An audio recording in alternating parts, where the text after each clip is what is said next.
Welcome to the last of our Limits at Infinity Nearpod lessons podcast. All right, so I had you do a little warm-up. And the warm-up was, so you started off with a quiz. First thing, you get a quiz. So that little warm-up kind of segues into my lesson on asymptotic equivalence and using the asymptotic hierarchy. Now what you did was you used a shortcut method, right? I'm sure you probably didn't solve it out by dividing by the highest power of x, right? You used that shortcut method. You compared.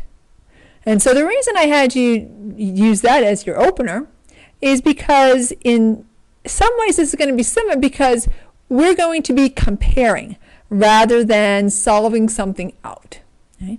So in the future, you are going to learn some other ways, you're going to have some other tools in your toolbox to be able to calculate out some of these limits that I'm going to show you today, the ones that we're using asymptotic hierarchy for. And in the future, that's the tool you should use. However, you are not ready for that tool yet because there are many more things you need to learn first. And it would be silly for me to teach you that tool. It is for the future. However, just like we can compare for the numerator and denominator on rational functions to figure out the limit, we can also compare numerator and denominator for these functions. And let's take a look at some of them. Now the first thing I'm going to start off with, however, is not the asymptotic hierarchy, but it kind of relates to it. And the reason I say it relates to it is because these are also limits that we're going to figure out by, I like to call it inspection, right? So we're looking rather than solving. And that's because there are no other tools that you have to be able to figure out them other than inspection. However, the ones I'm starting off with, exponential and log functions, are actually very easy to figure out by inspection. You can use a graph, or you can just remember the behavior of that particular function. So let's take a look at these. Let's start off with our exponential functions. All right. So, and I think I also have some rational number. Or we'll start off with some rationals. That's a review part. So if r is a positive rational number, and so that means r is your exponent there. If you look at, so here's going to be our first one. So this is one we can do by inspection using a shortcut. You need to also, these ones you can definitely just use using a shortcut. When we have more terms in there, you also need to be able to use that rule divided by the highest power of x. But here, when you have constant over x to any power, any rational number, right, that is going to be, that limit is going to be 0, right? So because you have a number that's not changing, and you've got a number that in the denominator that is growing without bounds. So if you take something that's not changing and you divide it up by something that's getting bigger and bigger and bigger, just imagine your cake, you're cutting into more and more and more and more and more pieces, right? You're going to have no cake for you. It'll all be crumbs, right? Nothing, right? And of course, this is only going to be true if our exponent is valid. So for instance, if we have the limit as x approaches negative infinity, right? That we couldn't have r be 1/2, right? Because we're not going to be able to plug in negative numbers if it's a square root, right? So we're just assuming that that whatever r is, it's going to be valid as we go to, or if we approach infinity and negative infinity, right? So we're not referring to anything wouldn't be valid, right? So that's some reviewy stuff. As we look down, we're also going to look at some exponentials. So here we have e to the x, e to the negative x, e to the x, and, excuse me, you have e to the x and e to the negative x as x approaches negative infinity, infinity. And to help you, I have it drawn there for you.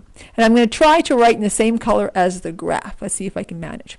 All right, so here we have, let's start off with the limit of e to the x as x approaches negative infinity. All right, that is the, I gotta switch pens because the red one was in my hand. That is the green function there. All right, the green one is e to the x. And actually it's on there, but it's stuck as can be. All right, so I would put an arrow because I would hardly even notice it there. All right, so that one is e to the x. As it approaches negative infinity, follow along here. So of course this is, I'll write in black here.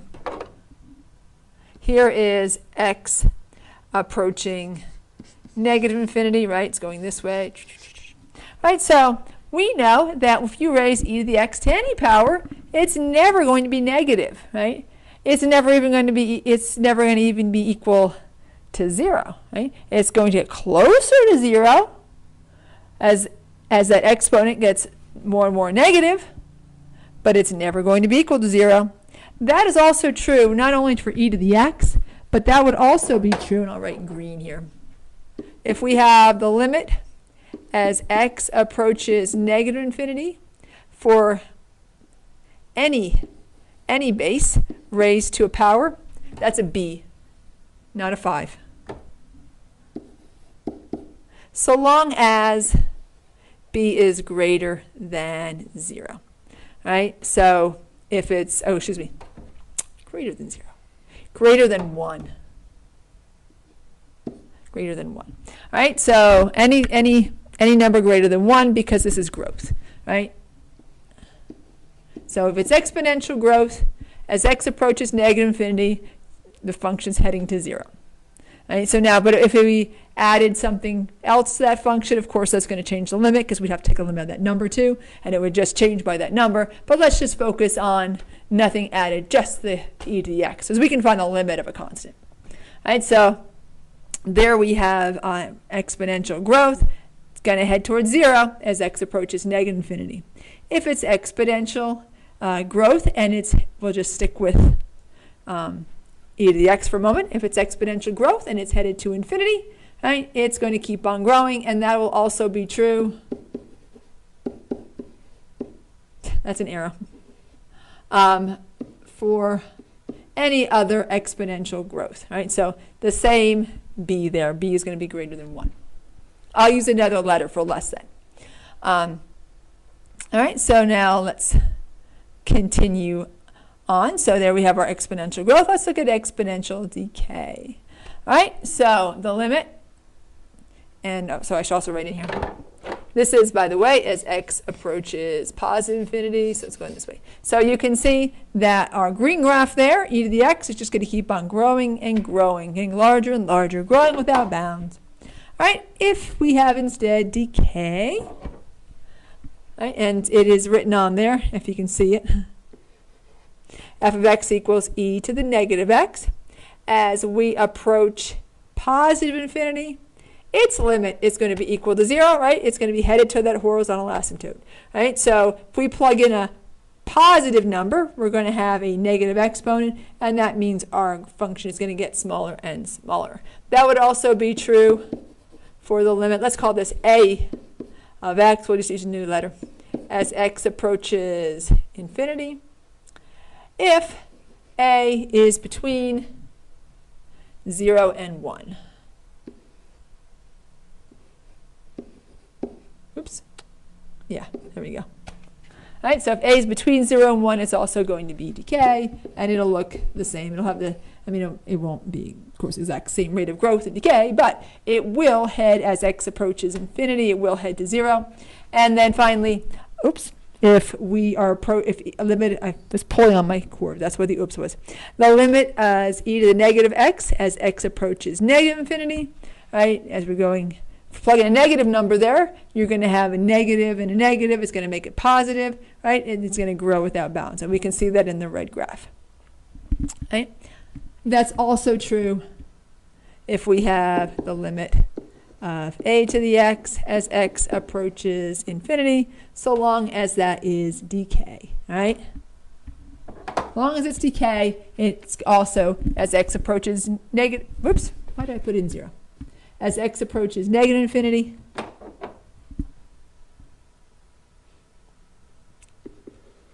actually I should write in here, this is infinity, and this was 0, and forgot to write in the limit part. So it's the exact same, whether it's e or whether it's some other exponential. If it's growth, right, it's going to grow as it approaches, as x approaches infinity. It's going to approach 0 as x approaches negative infinity. If it's decay, it's the reverse. It's going to be growing. It's going to be approaching infinity as x approaches negative infinity, and it's going to be heading towards 0. It's going to limit's going to be 0 as x approaches positive infinity. Right? Got all of that? And lastly, we have the little blue graph there. We have the limit as the natural log of x as x approaches infinity. That is going to grow, and it really doesn't matter whether it's natural log or it's the limit as x approaches infinity of any log, right? So log anything, so long as it's growth, right? So log, I'll use b, because b was growth. Right? So if it's just like natural log is the inverse of e to the x, which is growth, so long as that's growth, it's going to be headed to infinity. And what if it's decay? Well, then the reverse would be true. Right? It's going to head to negative infinity if it's decay. But I have no room to graph.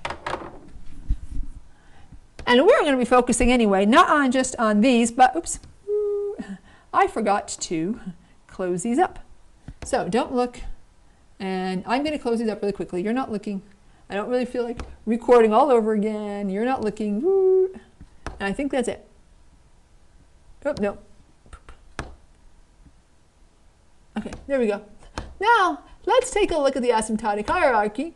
So we got to see e to the x a little bit because that may be in some of our, try to get all the way back to the beginning. There we go. That's going to be in some of our limits here. So we're comparing values. So these are going to be, we call this asymptotic hierarchy because we're going to do these by inspection, and we're looking at rate of growth. Which is larger, n to the 5th or 2 to the n? The following table compares these sequences for different values of n. So hopefully you weren't looking before, and my surprise isn't ruined. All right, so n to the 5th and 2 to the n. Well, n to the 5th is off to a great start. Ooh, look at that. And if you stop there, you might say, well, of course it's n to the 5th. Look at it's 100,000. 2 to the n, that's only 1,024. That's not very big. Still n to the 5th. But if you stop too soon, well, look who's picking up speed here. At 20, look at 2 to the n. It's racing ahead. At 50, I think this goes up to 100. Now look at 100. So when n's 100, look how much larger 2 to the n is. I'm not even sure what place that is anymore. There's so many digits there. All right, so moral of the story, who grows faster? A constant raised to a power, or we have a variable, a changing value raised to a constant power, or a constant base raised to a changing power. As you can see, 2 to the n is much larger than n to the 5th as n approaches infinity. So the limit as n approaches infinity of 2 to the n divided by n to the 5th, that's infinity, right? Because 2 to the n is winning this race by far. Right? We're not interested in what happens as we're really close. You know, if we're close to 0 and we hadn't gone that far, we care as n is approaching infinity. And clearly 2 to the n wins that race. And since it's in the numerator, right, then our limit's going to be infinity. All right, so here's this one. Here's a table comparing the square root of n and log n. Right? So for neither one, there's no negatives here, right? So we've got to be going to the positive direction. Neither one of these can n be negative. All right, so here we are at 100. We had to start pretty high to deal with these two. All right, so log 100, of course, there's just 2 because 10, what do you have to square 10? What value do you have to raise 10 to get 100? Of course, that's 2. Right? And then, of course, the square root of 100 is 10. So carefully chosen value. The values here are carefully chosen to be perfect squares and powers of 10. All right, so if I plug in 10,000, right, I have to raise 10,000 to the 4th power. Excuse me, I have to raise 10 to the 4th power to get 10,000. I'll get these order right. And then, of course, the square root of 10,000 is 100. All right, so notice who's winning the race here. 2, 10, 4, 100. Now we'll just look at the values. I won't. 6, 1,000. 8, 10,000.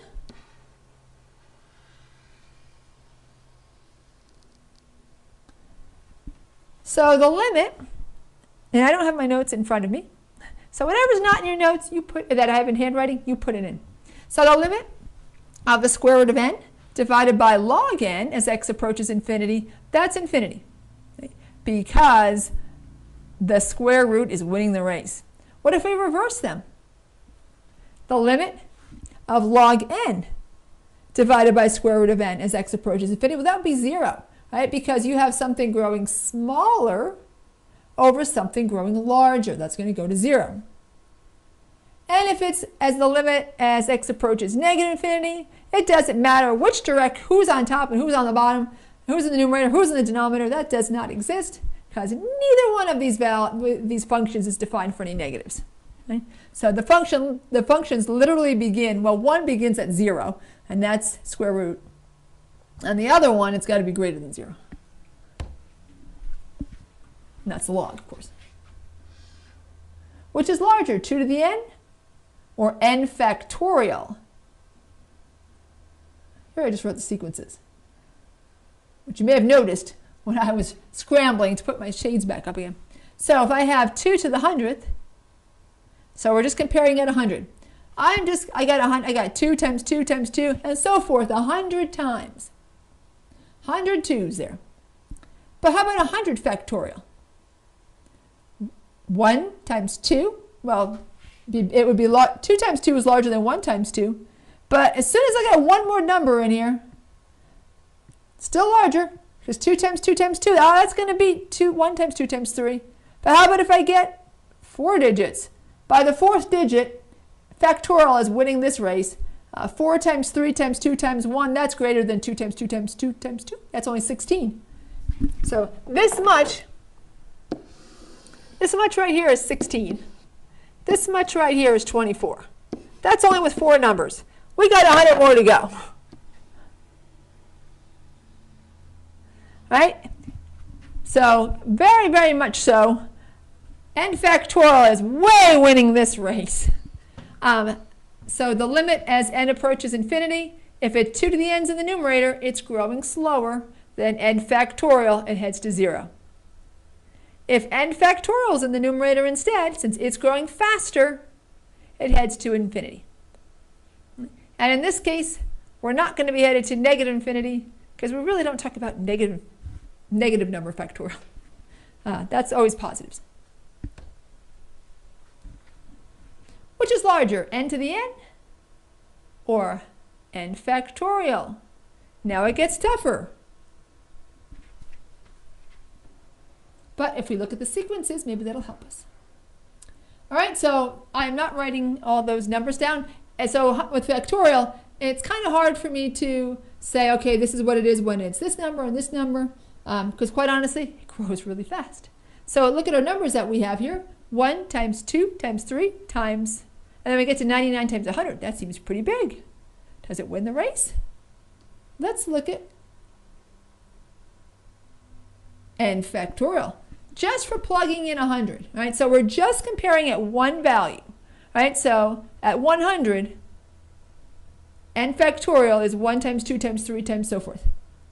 However, n to the n, if I plug in 100, I'm raising 100 to the 100th power.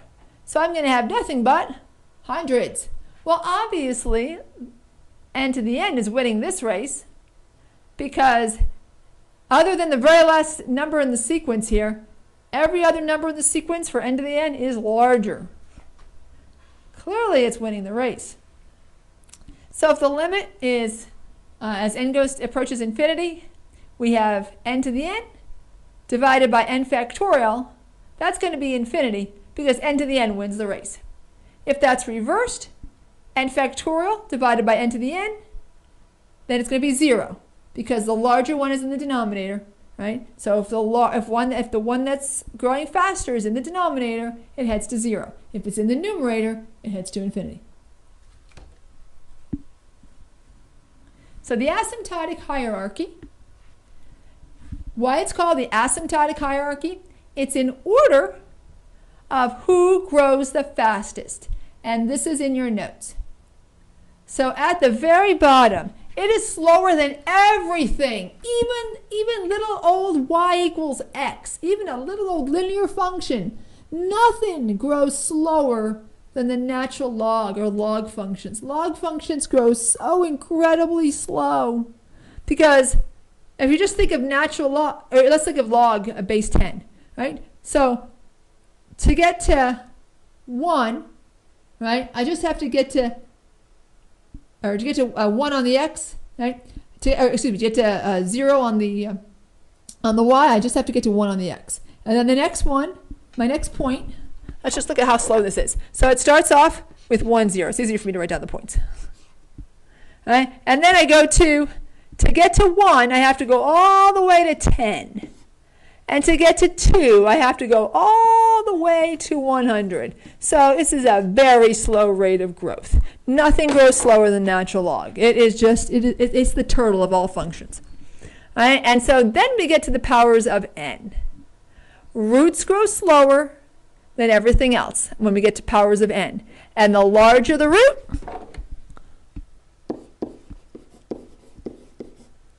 or I should say, yeah, so larger the root. So for instance, a fourth root. I shouldn't write it that way because a fourth is smaller than a half. But if we have a fourth root, for instance, that would grow slower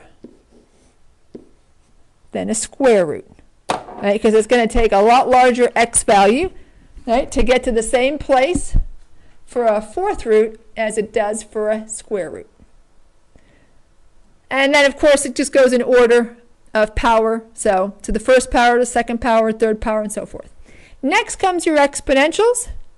They grow the next fastest. All right, and so you've got, and it goes in order of the base. So the larger the base, I'll say the larger way. The larger the base, the faster the growth.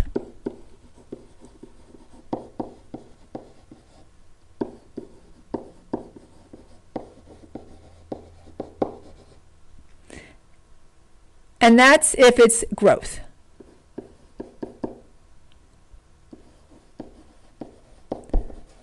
If it applies, sort of, it applies if it's decay, but it heads to negative infinity. All right, so I'll leave that part off. So still, the larger the base, the faster the growth, but we would be headed to negative infinity if it's decay.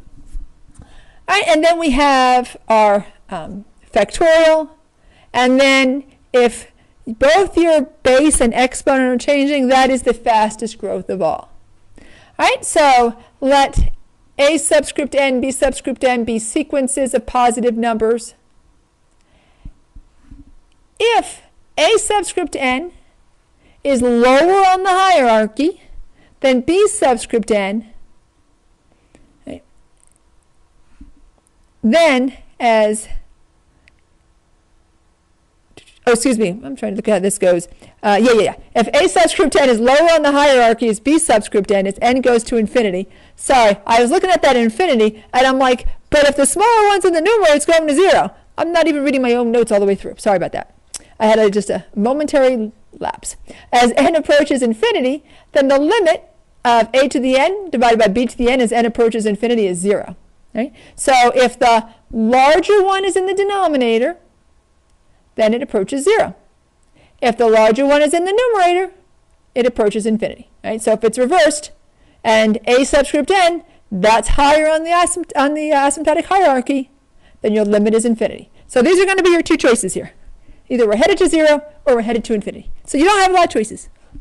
And this is only as x approaches infinity, negative infinity. That's why it's on this particular lesson, limits at infinity, and nowhere else.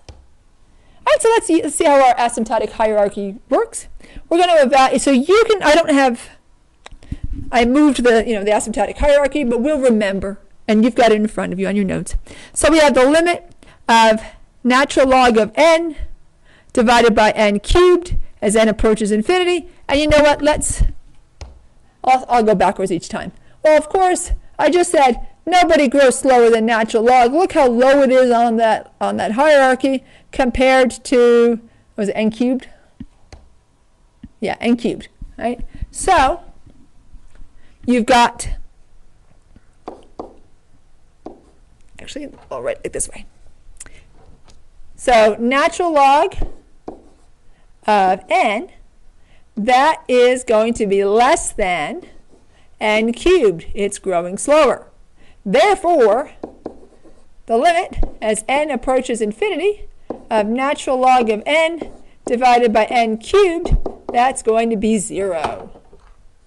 Because you've got the smaller one in the numerator, the larger one in the denominator.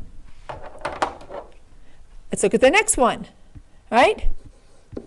5 to the n factorial. We'll go back and take a look over here, right? So 5 to the n, that's an exponential. Exponential, they grow slower.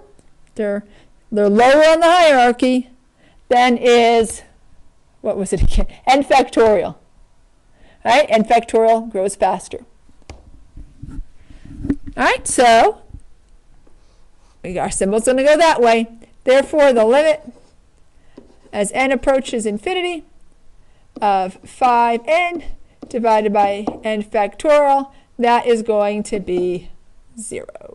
Well, if the greater is in the denominator, it goes to 0. So these really are limits by inspection because you're looking at two different types of function and who grows faster. With the tools you have at your disposal for limits at infinity, at least analytically, which is divide by the highest power of x, multiply by the conjugate, and then we also had the sandwich rule, sandwich squeeze there. None of these really will work for you at all. None of those will work. So we're using our asymptotic hierarchy to figure out growth and be able to find the limit. So as long as you remember the asymptotic hierarchy, these are actually pretty easy. We have 2 to the n, and we have n cubed. Let's take a look at our table again and see who's growing faster. All right, so notice the exponentials are growing faster than the powers of n. All right, so it goes this way this time. All right, so we have the limit as n approaches infinity of 2 to the n divided by n cubed. That's going to be infinity because the one that's growing faster is in the numerator. Oops. And somehow my exponent, that looks like a linear, when really it's that. It's an exponential. All right, I think maybe there's one more slide, or this is the end. Oh, nope, we got 1, 2, 3, and that's it. I think that's it. All right, so let's finish up real quickly. Unfortunately, oops, we're not there yet. Asymptotic equivalence. All right, so let's consider the limit n cubed plus 7, 5n cubed plus natural log of 7. All right, so now we just can't go dividing by the highest power of n necessarily because we have a natural log of n there. What the heck do we do with that? All right, so the numerator is n cubed plus 7. The 7 won't contribute very much when n is large. Matter of fact, it contributes 7. So we can think of that numerator as just n cubed, right? Because that 7, that's not doing anything. That's a constant. Similarly, since natural log of n is less than 5n cubed, it's reasonable to ignore the natural log as well. Right? So the natural log is contributing a little bit, but not nearly as much as 5n cubed or as much as n cubed. Right? It's just a little teeny weeny bit because look how low, remember how low it was on the asymptotic hierarchy? It's really not contributing anything at all. Right? So we have n cubed and 5n cubed, those powers of n there, that's going to be what defines our limit. Notice they are the same degree. Our limit's going to be 1/5. Right? Because natural log is really not going to do very much at all. It does barely more than the 7 did. Unfortunately, this kind of reasoning can be dangerous. Consider this limit. The limit as n approaches infinity, n squared plus 4n minus n squared, the square root of n squared. It might seem that the 4n under the first square isn't contributing so much, right? Because that's just linear. It's not going that fast. And so you just decide, okay, they're about the same. That's 0. But that is not correct. The actual limit is 2, and we're going to calculate it on the next page. So ignore C example 12 below because there is no 12 below. All right, so how can we determine whether it's legitimate to ignore smaller terms? All right, so we say that two sequences are asymptotically equivalent and write A of n to B of n as n, are asymptotically equivalent as n approaches infinity if the ratio of those is going to be equal to 1. So if we have a rational function, right, you can even add value, you can even look at this numerically. In a rational function, those smaller little terms are not going to add much. However, on a difference, it's going to be very different. They may add something. Right? And as a matter of fact, this is right here is an indeterminate limit.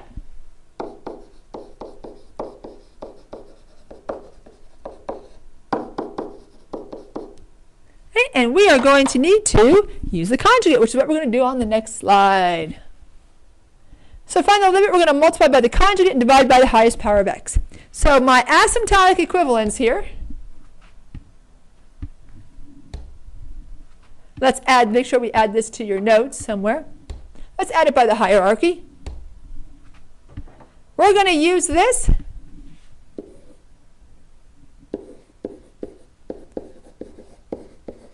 Put this in your notes. You can use this. We're meeting the asymptotic hierarchy. I'll write asymptotic hierarchy.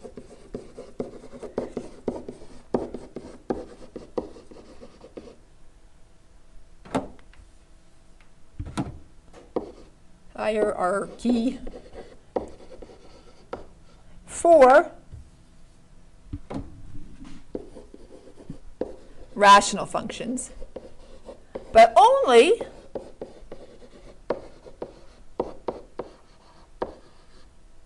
as x is approaching infinity. Right? We're not going to use them as x is approaching a constant. Right? We're also not going to necessarily use them for as x approaches negative infinity. For certain functions, that really wouldn't, because some of them will have horizontal asymptotes. For instance, we wouldn't want to use those for exponentials, right, because of that horizontal asymptote. Which is why I went over exponentials. And we already went over this. So let's take a look at our difference here and multiply by the conjugate.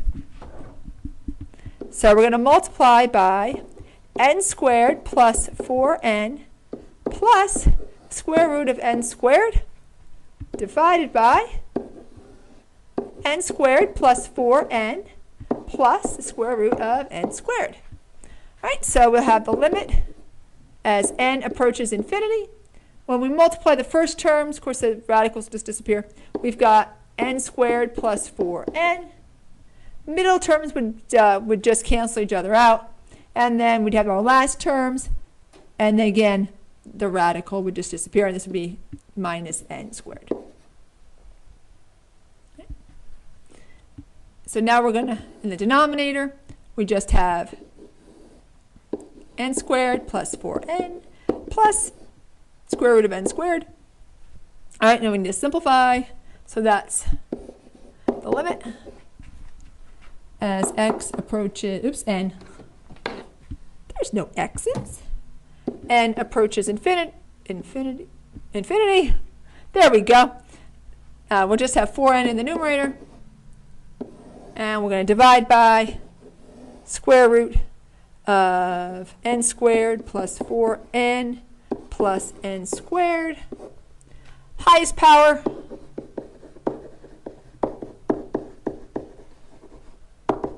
would be n, which is the same thing as the square root of n squared. All right, so we have the limit. And this, by the way, is in your notes. I think, however, I may have written it in for you. I don't remember. So we have 4n and divided by n.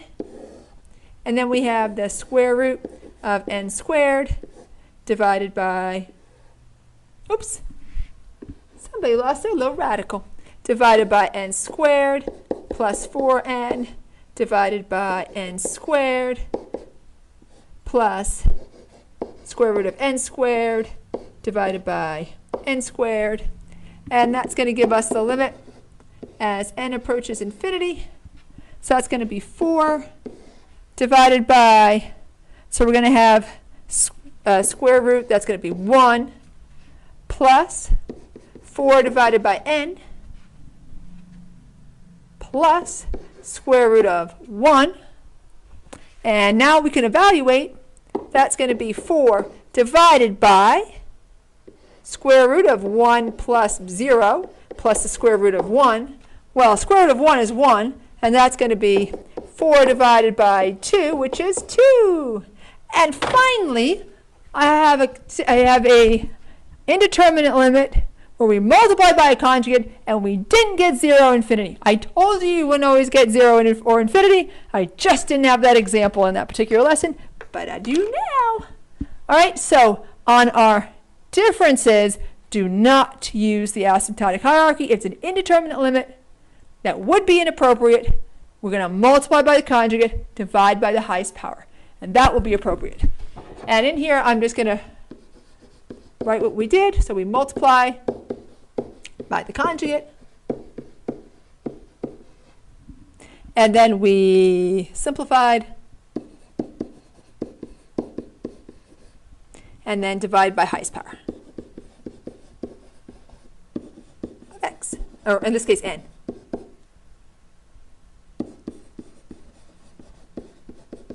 And there you go. And the limit is 2, right?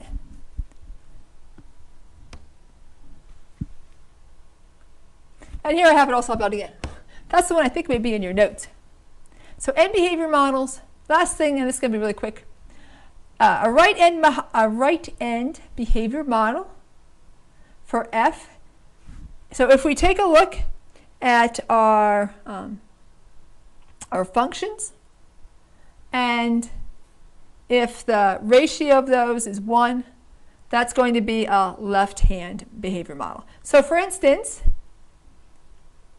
3 to the x, if we have x cubes, right, in the numerator and x cubes in the denominator, then x cubes is how our function, well, you know what? Let me show you with an example rather than trying to say it, and which I'll have that on the next example.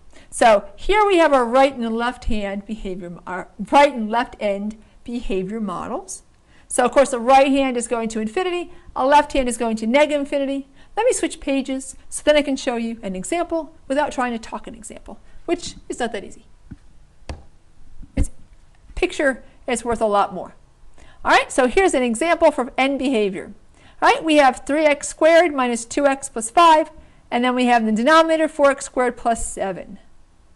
All right, so notice that we have x squareds in the numerator, x squareds in the denominator. So if we just look at the x squared part, right, we just look at that, right, that ratio there is 1, right? We have a coefficient in front of them. So if this ratio here is 1, the x squared from the numerator and the x squared from the denominator, that's 1, then the n behavior model is going to be the ratio of those coefficients.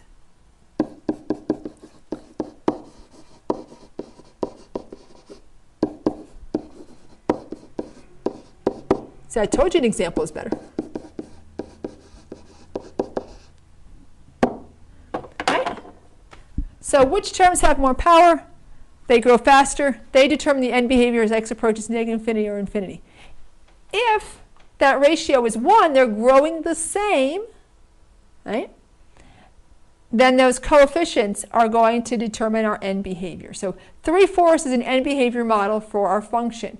What about the other terms in there? Well, the 2x and the 5 and the 7, those terms don't have any more, they don't have near the power, right? Those terms do not have the power.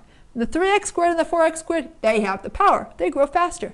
They determine the end behavior. So any term that is lower in degree is not going to determine your end behavior because it does not have as much power, right? So we ignore all of those other terms and only look to the terms with the highest power. And that's going to be the largest exponents. All right? And what else is end behavior? It's our limit, right? So that end behavior is also our limit as x approaches, in this case, positive or negative infinity of our function is going to be 3/4, right? So the end behavior model is your limit as you approach infinity and negative infinity. And I did not think this would be a very long lesson, 41 minutes. I talk too much, I guess. And the example, the end behavior model for y equals 3, for f, y equals 3/4 is also a horizontal asymptote of the graph of f. And we can use the end behavior model of a rational function to identify any horizontal asymptotes. A rational function always has a simple power function as an end behavior model. If one function provides both the left and right end behavior model, it's just simply called an end behavior model. In that last example, this one back here, this one, and this one, all right? This is a right and left. That's why I put positive or negative infinity, because it's polynomials. And the polynomials are going to actually behave like monomials because we only look at that highest power term, and it will be an end behavior model. And so it won't just be for right and left. If this were an exponential, right, what it does to the right is not what it does to the left. Polynomial, whatever it does to the right does to the left. Finally, oblique asymptotes. The degree of the numerator is 1 greater than the degree of the denominator. There's an oblique or slant asymptote. If you want to find the slant asymptote, remember from Algebra 2 or pre-calc, you simply divide the denominator by the numerator by the denominator, and you drop the remainder. So for 3x squared minus 5 and x plus 2, right, your slant asymptote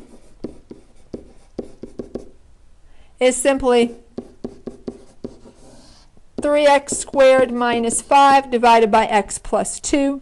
You can use long, or you can use synthetic. If you're dividing by x plus or minus a constant, you can use synthetic. Right? But if this has a coefficient, you can't. Right? As a little reminder, I'll just divide long division so I have it up here anyway. So, and you won't be able to always use synthetic. So what do you have to multiply x by to get 3x squared? Of course, that would be 3x. 3x times x is 3x squared. 3x times 2 is 6x. And then, whoops, one of us forgot to put 0 in until I just got started here. So we have no x term. So we got to represent with a 0. Otherwise, I'm adding things that aren't like terms. And then we subtract, which means to add the opposite. So this will be now negative 6x minus 5. What do you have to multiply x by to get negative 6x? You'd have to multiply by negative 6. So we have negative 6x, and then we have minus 12. Then we subtract, which means to add the opposite, and that would give us 7. And we drop the 7. So our slant asymptote, or oblique, is going to be y equals 3x minus 6. That's how you find that. The limit, if you have a slant asymptote, it's going to be, it's not going to exist, right? Because it's not headed to a constant. It's going to increase without bounds. We can see if we divide by the highest power of x, right? We've got nothing but zeros in the denominator. And in this case, it's going to head to infinity. If it was x approaches negative infinity, it would head towards negative infinity. And now I am done. All right, so thanks for watching. Sorry this was a little longer than I planned, but bye for now.